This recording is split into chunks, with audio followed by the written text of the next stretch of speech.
John in Iowa. Good morning, John. What's on your mind today?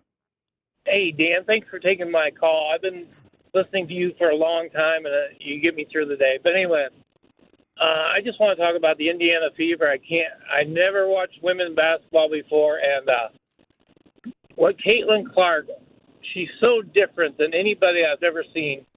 And I only can compare her like to Magic Johnson or Larry Bird. Like her passes are freaking amazing, and she does it with class. So she's my best, and I'm going to stay positive.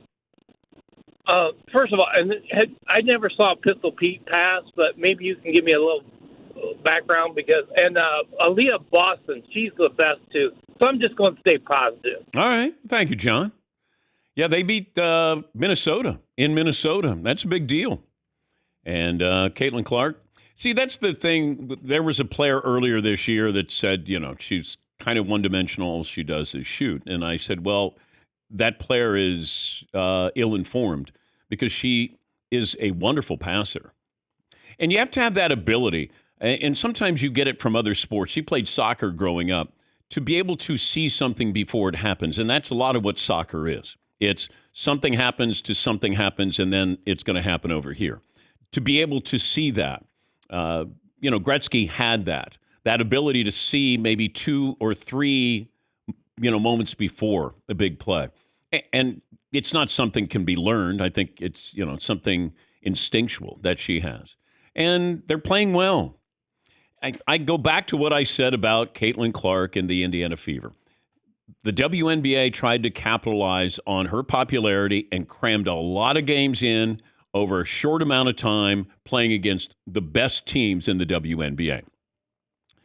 Well, she struggled, and they started out 0-5, and then all of a sudden she was overrated. And she had played a full basketball season, little time off, and then you start the WNBA. And you're starting the WNBA against everybody as a really good player. Everybody's talented to get to this point. And they were rested.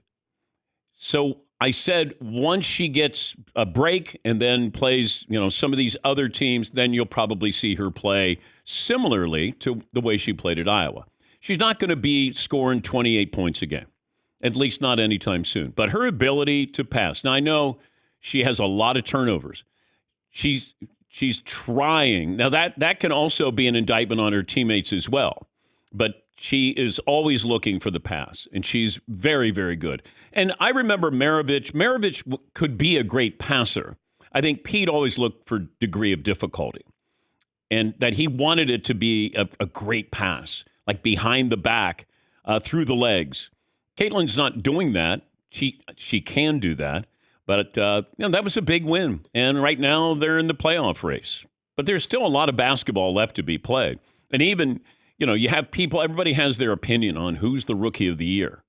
And Dawn Staley, great coach, South Carolina, came out and said, this is expected of Caitlin Clark. She's supposed to be great. She's not the rookie of the year. Angel Reese is, because that's a surprise, which to me is wrong, because Angel Reese was the best player on the team that won a national championship in college. It's not like she came out of nowhere. And she's been a really consistent player.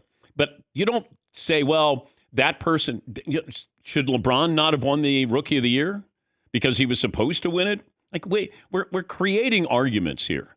And really, there's none. Angel Reese has had a really good year.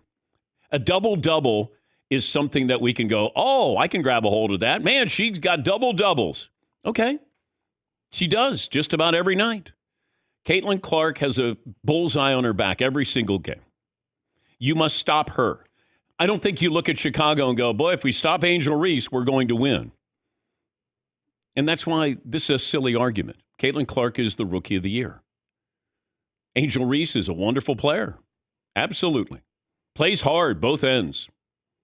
She's not Rookie of the Year.